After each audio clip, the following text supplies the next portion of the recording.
I don't know whether it's appropriate to say good morning. I'll say it anyway. Good morning.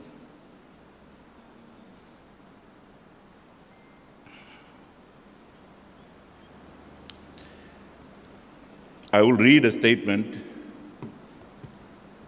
that I made on behalf of the People's Alliance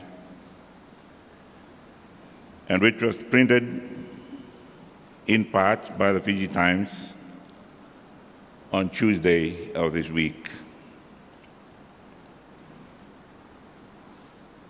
But before that, I'd like to thank Mrs. Chandra Reddy and Lenora for bringing back to mind the Constitution of Fiji, brought into being by the Constitution Amendment Act of 1997, enacted into law on the 25th of July of that year, after some very, very thorough research was done in Fiji and the world by those commissioned to do that work by His Excellency the President of Fiji at that time, the late Ratu Sir Kamisese Mara. And they were the former Governor General and Archbishop in Wellington, Sir Paul Reeves, former Governor General of New Zealand and former Archbishop, the Church of England in Wellington.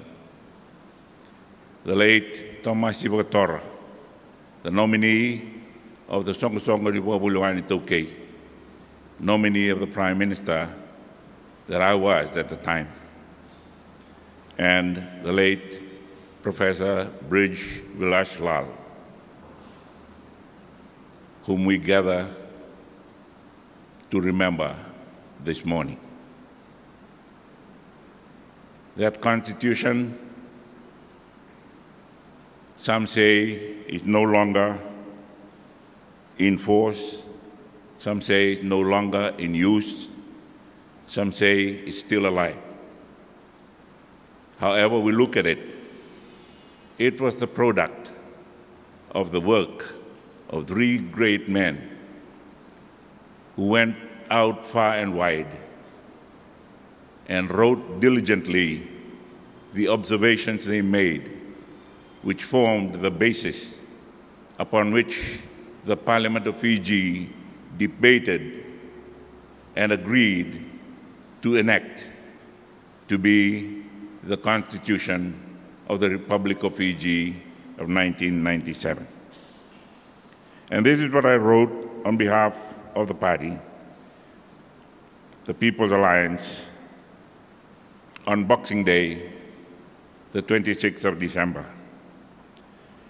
It is with sincere sorrow that I issue this statement on behalf of the President of the party, the Vice President, office bearers, founding members, and all members of the People's Alliance upon learning of the death in Brisbane, Australia, of one of the most distinguished academics, scholars, writers, historians, sons and patriots of Fiji has ever produced in the last 100 years.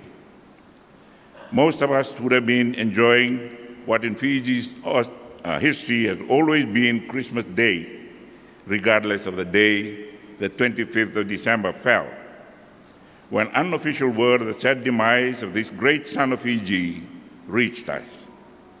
We would all have had our initial Isa, Sangai Meilanga Australia, of Professor Brij Lal.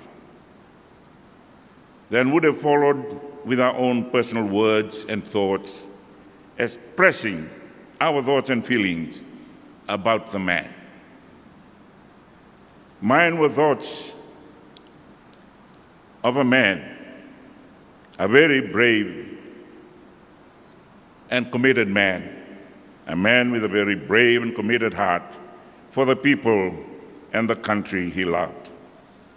He loved Fiji so much that he devoted his entire life to the pursuit of knowledge, which he turned and committed to writings, making up books, volumes of journals, addresses and lectures aimed at elucidating the minds of his readers and listeners and students to understand that Fiji is a great country, built on the sacrifice of so many players in Fiji societies in all stages of our socio-political evolution, from ethno-tribalism to modern, still to be perfected republicanism. He was acknowledged by the writers who put together the book 20th Century Fiji, The People Who Shaped This Nation, edited by Stuart Firth and Darrell Tart, and published by USP Solutions in 2001, as the most distinguished academic and historian. Most distinguished academic and historian Fiji has produced. I personally think that that statement is not totally true, crediting Fiji with producing such a man. I personally think that much of what the world saw in and of Professor Brij were his own achievements, the results of his own personal dedication and determination to excel and make others excel. The world has lost a great man, a man rejected by the country he called home and loved very much until he drew his last breath on the morning of Christmas Day, 2021, in a country he was forcibly exiled to more than 12 years ago.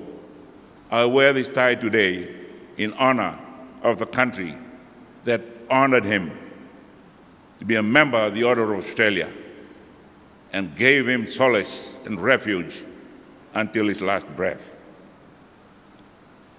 I was not spared his sharp brains and pen and tongue after the coup of 1987, but he accepted my apologies and later on invited me to speak to academics at the Australian National University in 1999 on what I called Fiji in Transition. He even invited me to become a visiting fellow of the university, but that was hijacked by another coup in Fiji in 2000. I was Prime Minister when he was commissioned by our then President, the late Ratu Kamsis Mara, to be part of the Constitution Review Commission, headed by the late Sir Paul Reeves with the late Thomas Ivogatora, and he was the third member. Their work and recommendations formed the basis for the 1997 Constitution Amendment Bill, commonly called the 1997 Constitution, after it was unanimously agreed to by both then chambers of Fiji Parliament and assented to by the President on the 25th of July, 1997, as required in the previous Constitution of 1990. This is that Constitution. He was a brave man. He was committed to his cause.